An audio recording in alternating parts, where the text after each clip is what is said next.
I belong to you. I belong to you. Hey guys, what is up? I'm in a really happy, bubbly mood today. Like, life is good. And you know why it's good? Well, I'm gonna get into that later on. But you would have seen by the title today what this whole video is about. And I thought in a time in quarantine now, when we're probably more in our heads than ever before, this is the perfect time to actually break every single rule you have. Because if you can fight and work through your recovery in quarantine of all things, and you can do it anywhere. And I'm gonna show you what I've been doing with my therapist, how it's been working, but why I'm in a good mood. Do you want to know? I'm gonna tell you why. But first, this video is going to be about all exposure, breaking all of your food rules, introducing new fear foods to make them normal. So not doing a one-off fear food challenge if you always wonder why you managed to have that croissant a week ago but you can't have it today, or you managed to do that burger 2 days ago but you couldn't do it today. I'm going to get into that all with you because I used to do that. Before I was even working with a therapist or before I had a team, I used to do that. I used to introduce one fear food and I used to do a fear food Friday, but it never got easier or it didn't feel normal to me, as in it was still a fear food or a cheat meal or a treat meal, whatever, anything like that.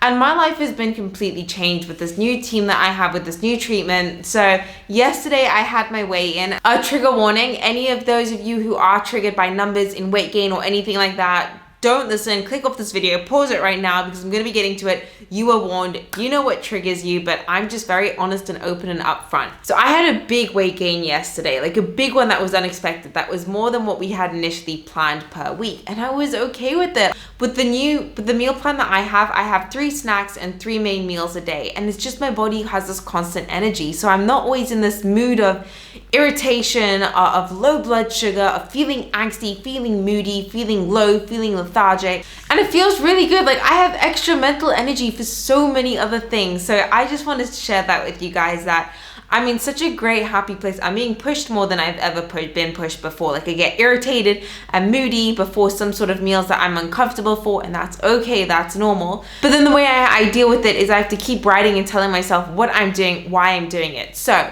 when it comes to the whole fear foods and adding in fear foods into your diet, the way I do it with my dietitian, and I wanted to share it with you guys for those of you who don't have access to treatment, or for those of you who just don't have someone that you can tell right now can't afford treatment, or there isn't an actual qualified professional around you. I'm not telling you what to do.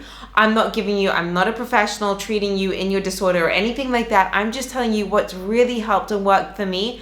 And maybe you can apply it in your own life. I'm not telling you to. I'm just helping and sharing you guys what's worked for me, because my life has been so much better adding in all these things that I never thought would be normal again. Like I always thought, okay, I'd still feel a bit nervous, or I'd question adding this, or... So we're gonna do it. First things first, what my therapist did was I had to write down a list of all my avoided foods, but in 3 different columns. Like ones that caused me mild anxiety, ones that caused me medium anxiety, ones that I'm like, oh hell no, you know what? I would just literally rather go down on Joe Exotic. I'm sorry, have brief, and I'm so sorry with what image that put in your head right then. But that is the level to where it was at. And that type of list is exactly what you want, especially in quarantine. It's a great thing to do. I even made affirmation cards on it all because it was so, I feel so empowered and so motivated. Every time I struggle with a specific new food that we're working on that week, I go and I read my list, I write it out again. It makes the biggest difference. So here are the different pros, the reasons why I'm adding things that give me a lot of anxiety in that specific moment. I want to be able to be spontaneous and not have anxiety when going to restaurants. I want to be able to go to friends' houses and eat whatever they cook and they prepare for me without worrying what's in it, without needing to compensate before. I want to go on airports and traveling trips, or go to ski chalets and not have to worry about what food the grocery stores are going to have there in that different country, or research what they have in this airport, or meal prep whenever I go out. I don't want to have to worry about all those things. I just want to live that free, spontaneous life. So adding in all those avoided foods is what's going to get me there. I want to join in on celebrations, again, without having to worry about restrict before or after, or compensate, or want to feel to move more.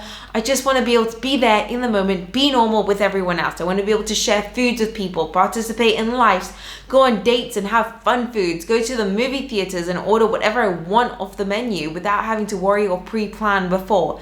So every single time I'm writing things down, I tell myself, after this. You know, I want to date normally. I want to have normal friendships where we go and we share the whole bag of ice cream or bucket of ice cream, whatever, just because we feel like it. And that was a list that we had started working on together, you know?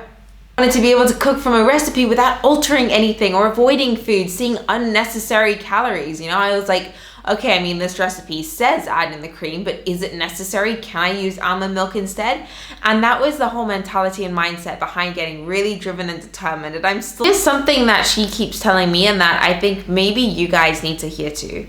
One meal is not going to make your weight excessively go up, and you're not going to balloon and change. And that's what adding these foods every week is showing me. Like, it's not, I'm not going to wake up the next day after going to PF Chang's or after having a Cheesecake Factory and feel different or be anything. Exposing yourself makes you realize that these worst case scenarios we have in our head actually don't exist. They're just factors, they're just things that we've created and made up in our own minds.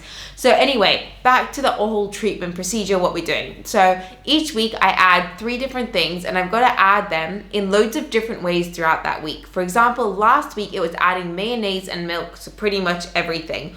Whole milk, mayonnaise, and it wasn't because before I had added it every now and then, but I was still so nervous about it. Now I've had it every day. I actually didn't even think twice about saying, no, add some extra mayonnaise to my sandwich, please. I didn't think twice about adding extra mayo onto my sandwiches this week, or I didn't think twice about adding mayo into a sauce or having a normal coleslaw, because that's just something that's become so normal to me. I've been repeating it, but in different ways. So not just having it on a sandwich, but having it in a sauce, having it as a dressing, having it as a dip.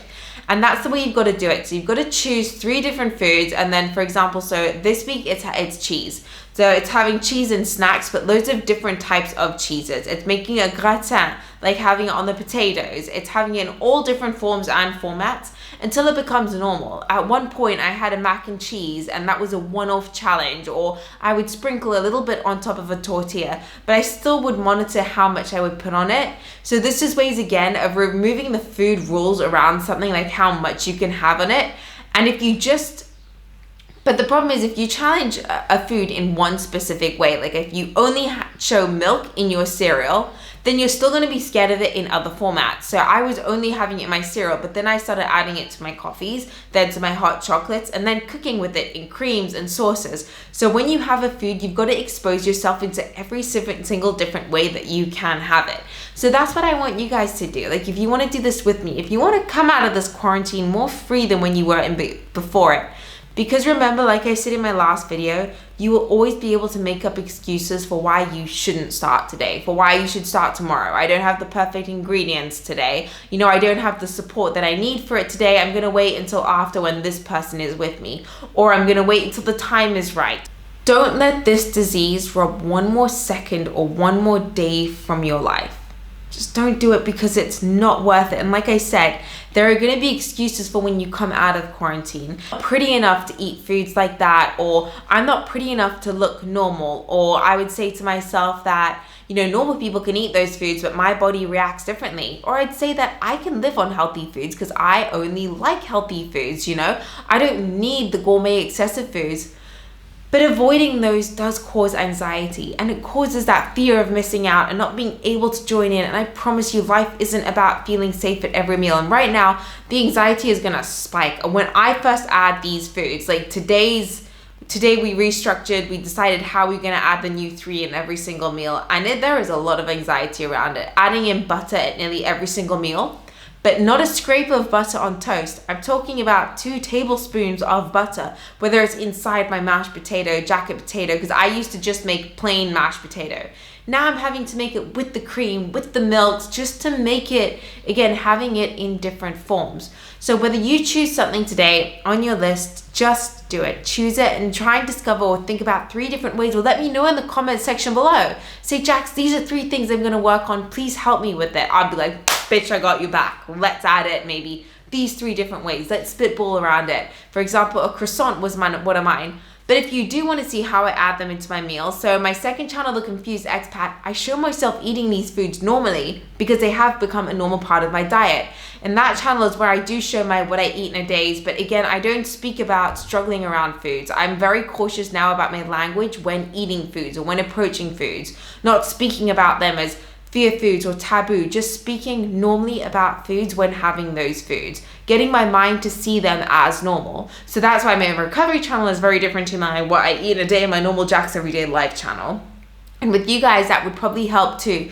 When you're eating the foods, just think normally about them, which is really difficult to do. Don't see them as calories. Don't see them as a challenge. Don't see them as a fear. Just say, it's just a normal thing I'm having for lunch today. I'm having a ham mayonnaise sandwich. When inside, you're just like, shoot me in the face, shoot me in the face, shoot me in the face. I'm dying, I'm dying, I'm dying. Please help me. Someone tranquilize me, punch me in the nose.